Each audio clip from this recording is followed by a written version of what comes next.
Simple గా మన దగ్గర మన మన బోర్డు ఉంటుందండి, చూడండి. ఇది వచ్చేసి స్పెషల్ బాదం పాలు, అంటే సపరేట్ గా ఉంటాయి. నేను 2 బాదం పాలు ఉన్నాయని చెప్పా కదా, ఒకటి స్పెషల్ బాదం పాలు, ఒకటి నార్మల్. బార్లీ మిల్క్, ఇదిగోండి బార్లీ గింజలు. సో బార్లీ గింజలు ఇలా ఉంటాయి, అంటే మనకి ఇది పొట్టుతో ఉంది, లేకుండా కావాలంటే ఇదిగోండి పిస్తా మిల్క్. ద్రాక్ష అంటే మనకి పల్పి తగులుతుంది, మీకు తాగేటప్పుడు ఆ ఫీలింగ్ ఉంటుంది. తర్వాత సుగంధ కటోరా. కటోరా అంటే మీకు చెప్పే కదా బాదం బంక జిగురు, అది దాంతో చేస్తూ ఉంటుంది. దాంట్లో మన సుగంధ మిక్సింగ్ కానీ, ఇప్పుడు చెప్పిన ఆర్సీబీ కానీ, ఇట్లాగా సుగంధ సోడా తెలిసిందే అందరికి. లస్సీ అంటే చిక్కగా చేస్తా అని చెప్పే కదా, ఇది గడ్డ పెరుగుతోటి, అది లస్సీ. తర్వాత మెయిన్ మన దగ్గర మోస్ట్ ఇప్పుడు జరుగుతున్న టైంలో రాగి జావా. సో రాగి మిల్క్ తోటి, సో రాగి, కటోరా, బార్లీ, ఈ 3 మిక్సింగ్ తో ఇప్పుడు ఆర్సీబీ అనేది ఒక ఐటమ్ తయారు చేశాను. బార్లీ, రాగి.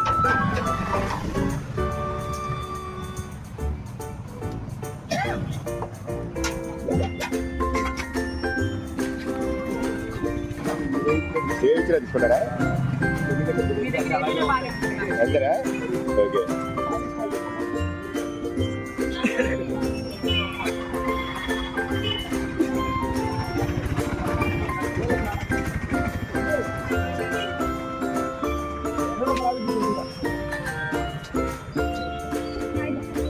ఏం చేసా